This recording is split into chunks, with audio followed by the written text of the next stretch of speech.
Are you somebody that's looking to start a business, but you want to make sure it's in alignment with your personal values before you do start the business? Or maybe you're someone that already has a business, but it's feeling out of alignment and you're not quite sure what to do because it just doesn't quite feel right. Well, you're in luck because today this video is going to take you through how to build a business that is in alignment with your values. And I have to apologize in advance. The footage is an amazing quality because it is a recording of a podcast episode that I did. But we have taken out the gold nuggets and taken out the absolute best bits so that you can learn how to build a business that is in alignment with your values. But before we jump in, don't forget to smash that subscribe button and hit the bell so that you get notifications every single week as to when I release new episodes. I'm going to be making a whole bunch of videos around mindset, personal development, confidence, how to overcome overwhelm, dealing with stress, living in alignment with your values, everything that you could possibly need to know to do with your mindset and personal development. So make sure to hit the subscribe button and the bell so that you get notifications every week. Now let's jump into the episode.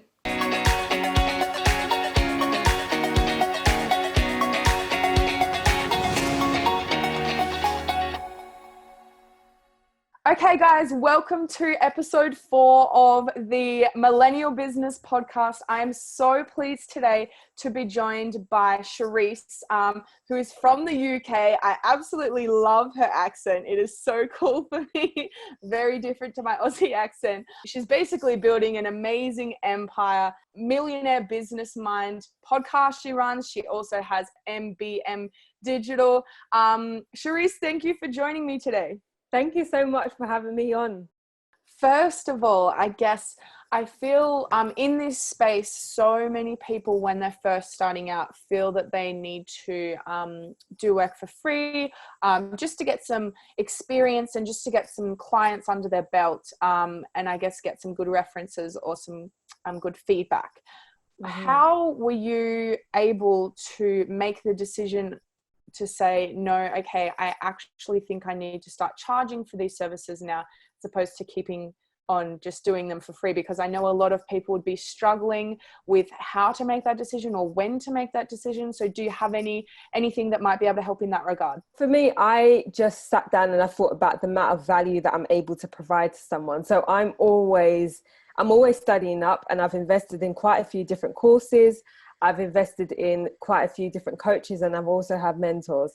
None of that has come cheap. So if I'm using my time and I'm like, I've produced a masterclass or I've produced a course, or I'm just training someone and I'm just doing a one-to-one with someone, what they're getting is all the money and all the knowledge that I've spent time and energy that I can't actually get back. All of that time they're getting in a very, very short space of time. And when I started to think about it like that, it made it very, very easy for me to actually just put a price on it.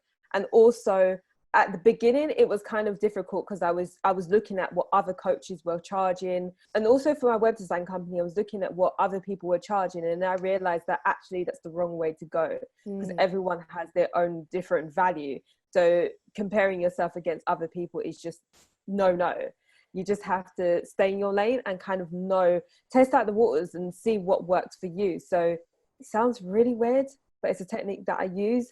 I literally I write down like 3 numbers and like, obviously each one will be higher than the other. And then I literally just close my eyes and I take a deep breath and I'm just like, does that number seem all right? And then I'm just like, oh, actually, no, that number will make me not really want to work hard enough for that person, because actually I'm overcharging. And then I point at another number and then I might think, oh, actually that number is perfect. If I point at the larger number, which is the 3rd number, I might think, oh, actually I'm kind of scared to get in clients because actually that number is a little bit more than what I would be comfortable charging. So that's kind of the technique that I use, and hopefully it will help others. I love that because especially when you are first starting out, if you've never worked with a coach, you can't afford a coach, and you don't really know anyone in the industry, it can be so hard to figure out how to price yourself. I know I definitely struggled with that at the start, and I think that's something that so many other people struggle with. But I love that you put down 3 options and I love that how you decide that that's not a good fit is because you won't feel inspired and you won't want to do that work because you feel like you're not getting enough value for your money. And then obviously the top one, you might feel uncomfortable charging, which eventually you probably have to push yourself and charge that. But when you're starting out, I think that's a really awesome idea of how people can figure out sort of what's a good area and how much they should be charging. And I wanted to ask, you said you were thinking about closing down your web design business, but then you decided to keep it open and just get some help from people. What's the reason you decided to keep it open as opposed to close it down? So the reason why I wanted to close it down in the very beginning is because, I fell out of love with the company. The company is very corporate. I realized that the way that I was showing up for my coaching business and the way that I was showing up in my web design business, it was still both me, but it was two different types of people. And I preferred the coaching business. It was more authentic. It was more me. Whereas the web design company at the time was very corporate. So what I decided to do is I had to sit down. I had to remember why I started. So I looked back at my journals. I remembered, what I actually loved about doing all of that. Because strange enough, I actually came from a fashion background. So it's very different. And I was used to designing clothes, but the outcome that you get when you design clothes is the same kind of outcome I got when I was producing websites and design projects for people. So I kind of started to remember why I started it and what I loved about it. And I decided that actually I need to, the same way that I show up in my coaching business, I need to find a way to show up in that same way, that same love way in my web design company. And that involved me rebranding, and that also involved me getting help. So there were certain parts of my business, because business is supposed to be fun, guys. So if your business is not fun, there's something wrong. There's something that you need to double check. So I got help on certain parts that I don't so much like doing. And that really did help me. And I kept the company on at the moment because I actually do love it now. The target audience is very similar to the target audience that Millionaire Business Minds targets. It's people who have personal brands. We work with quite a lot of influencers as well, who have built up a massive audience. However, they're not selling anything. They're not making no money right now. And the reason why they're not making no money right now is because no matter how much followers you have, that doesn't mean that you're going to make loads and loads of money if you don't know how to do it. If you don't have a service to offer to them. So that's kind of who we work with now. And it is a very similar target audience of Millionaire Business Minds, and it just works in sync. It works very well.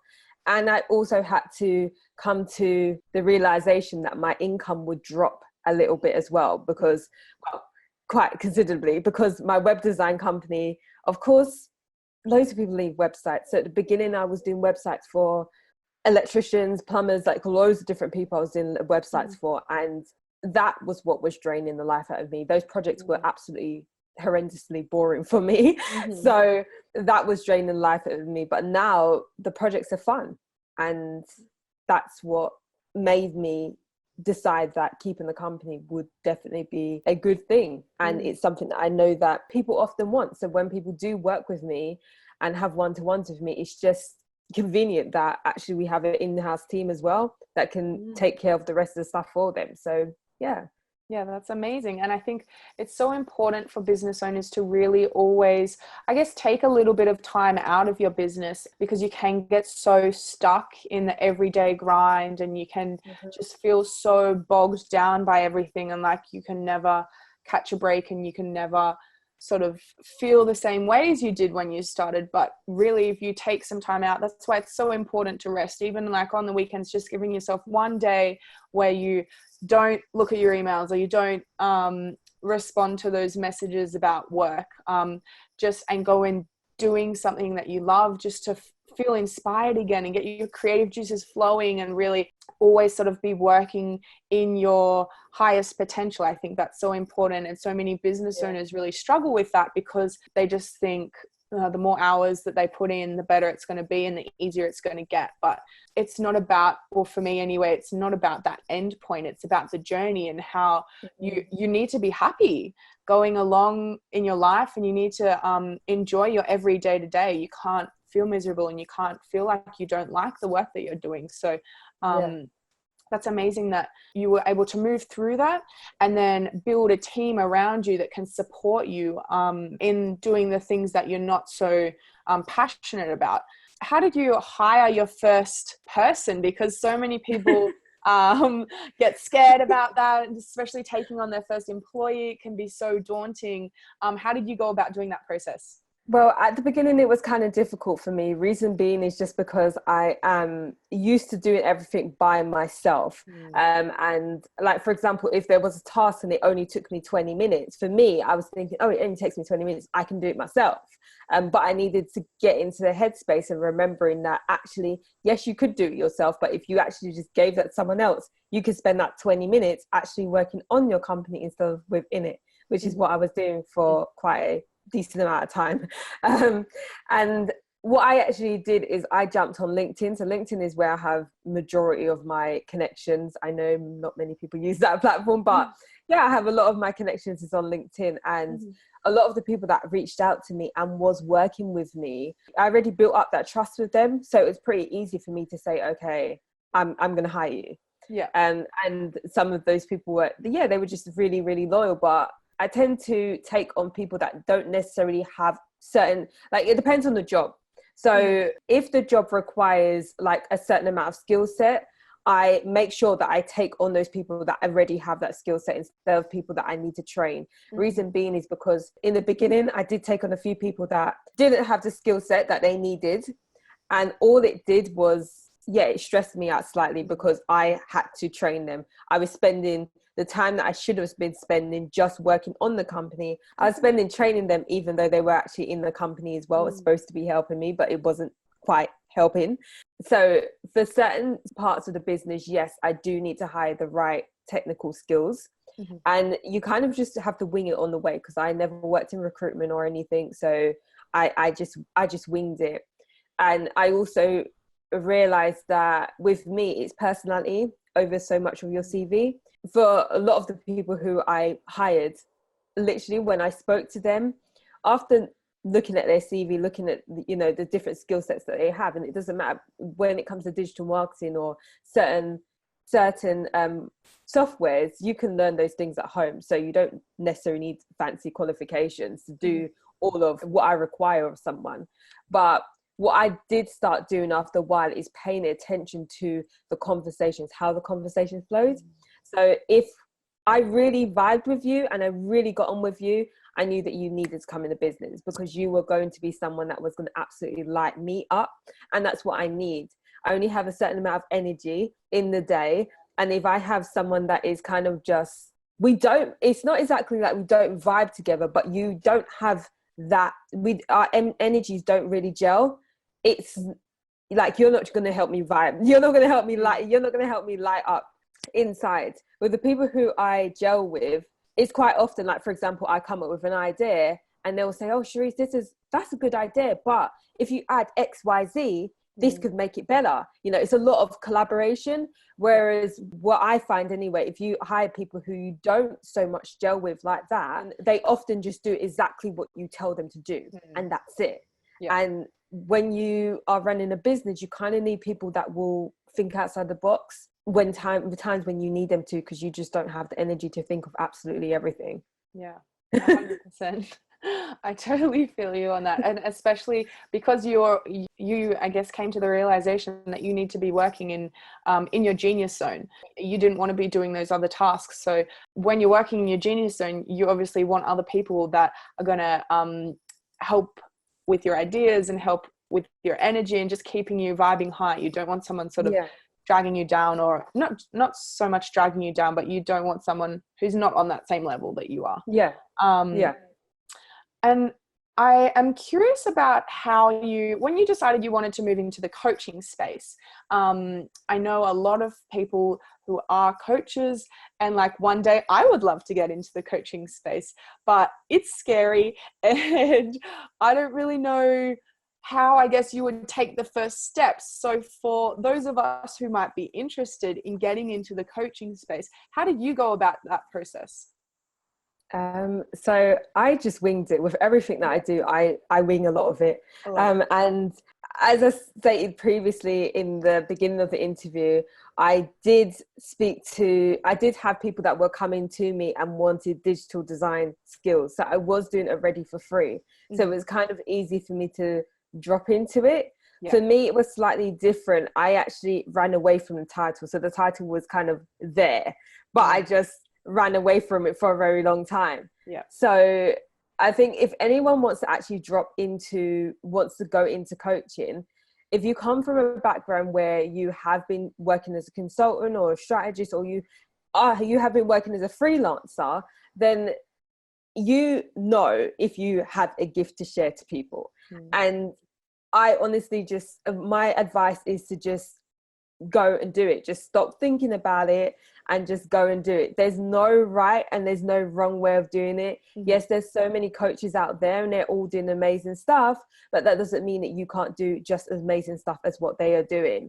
Everyone has their own unique gift, and if your audience, you will attract an audience that really does align with the person that the person that you are. And I think the beauty of coaching is that you have your own personal brand. So yeah, you are going to get people who just align with the person that you are. And sometimes, like, for example, like I do quite a lot of Facebook lives, and sometimes I do Facebook lives and I'm just like, I don't even have that much to say, but my audience is still listening. Why? Because they just want to hear, they just want to be in my energy. They don't necessarily need to hear like massive tips from me. They just want to be in my energy, and you will find people that are like that. So yeah, just start it. there's no better time. I love that. And I really want to move now into some sort of like tactical advice that you can potentially give the audience. What in terms of branding or strategy, what are some really key factors that you think that our audience could put in place or make sure that they have in place to be able to grow their brand, grow their marketing efforts, or something like that? Okay, so I think the first thing is to take away the overwhelm. I think at the beginning, I find that there's a lot of, like with clients, I find that a lot of the times they're on so many different platforms and they're absolutely spreading themselves thin, and it's just not necessary. So I think in the very beginning, finding the right platforms that you should be on is absolutely key. And yeah, everyone talks about finding your target audience, finding your niche, everyone talks about that. And I think, yeah, of course that is important, but whatever your niche and your target audience desire, you need to ensure that you are posting those things. So if your target audience wants a desirable lifestyle, then you need to make sure that you are posting those things and attracting those people your way. And I think in terms of tips, there are so many different ways of being successful online. There is there's no one size fits all. Some people are really, really great at email marketing, and I do think that having a list is still important, but you don't need to really focus on that if that's not your thing, if that's not the thing that floats your boat. Some people use sales funnels and absolutely are able to bring in loads and loads of leads just from sales funnels. Some people have blogs and they're able to build loads and loads of leads just through their blogs. Some people use Facebook. Everyone has their different ways of building their business. And I think that first figuring out what your skill set is, and then figuring out what platform that skill set would be best applied to, that's like key, absolute key. And it's also the key to keeping consistent, because if you think, oh my gosh, I want to be this type of coach, and I realize that most of these coaches have blogs, so I'm going to have a blog, and you hate writing, not going to work for you. You're not going to ever be able to keep consistent. So just be realistic, and find what really works for you, and you'll be absolutely fine. I love it. That's awesome. Yeah, I think it's so important that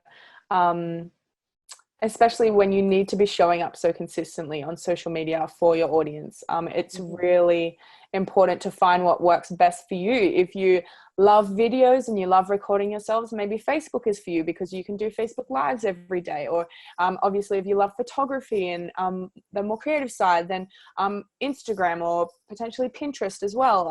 And then if you love writing, blogging, there's so many different, that's the beauty of the internet, is there's so many different options for whatever you feel like you're best at and whatever your genius zone is. So yeah.